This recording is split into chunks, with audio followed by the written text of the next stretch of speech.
Parlement, parle-ment.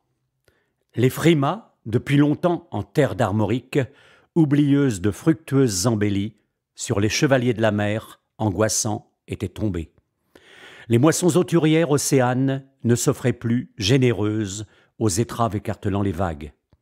Avait disparu le temps de la légèreté, des joyeuses bombances et insouciances cigalières. Les fumées, au-dessus des pentis, chevelures dénuées, n'avaient plus allure sereine. Les carcasses des bateaux oubliés sur les vasières désertées, ne méritant plus bel ouvrage, se défaisaient. À l'est, un mur, de la honte, s'était déchiré, libérateur des hommes et des consciences, mais aussi de marées dépréciées, déferlantes, pesant sur les cours, fragilisant plus encore le destin des marins du bout du monde. La colère sourde avait monté, cri de désespoir, d'incompréhension, puis l'âme destructrice, Boulogne, Rungis, Lorient furent avertissements, chants de dévastation, appels de détresse ignorés. Dans cette tourmente annoncée, inexorable, un majestueux vaisseau de l'histoire allait subir par l'inconséquence des puissants les outrages dont l'avaient épargné les temps. Malgré les appels au bon sens, ceux-là même qui, incapables d'assumer le présent pour sceller l'avenir lointain de la province et préserver leur immédiat électoral, firent venir en capitale bretonne, de leur terre parisienne, grand renfort de ministres, courtisans et autres valetailles, affichant tous grand mépris. Avec eux arriva une journée durant le chaos. Dans une ville assiégée, une ville ouverte, dans les clameurs ce ne furent que confrontations brutales, fumée, explosions, sang et heurts. Le courroux enfin apaisé, le paroxysme n'était, lui, point encore atteint. Les ténèbres, un moment triomphantes, s'illuminèrent, soudain rougeoyantes des feux de la démence.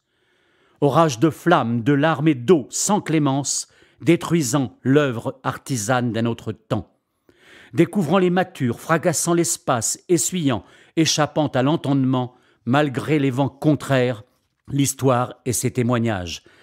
L'embrasement fut total.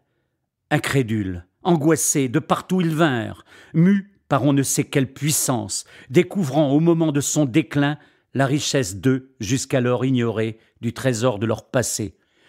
Par la volonté dont on ne sait quelle basse conscience, métamorphose en un instant, magie du feu, le palais de justice devint noble parlement.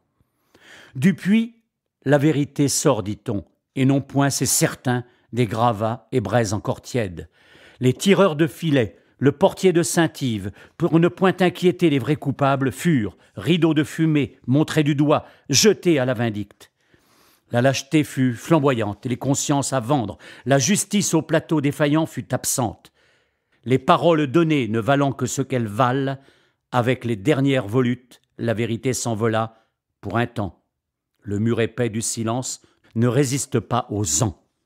Breton, n'oublie jamais que le plus souvent de droite ou de gauche, le politique jacobin, langue vénéneuse qui dit Bretagne et pense Paris, lorsqu'il parle, ment. Mais que Bretagne toujours sera au firmament, sera toujours ardente braise.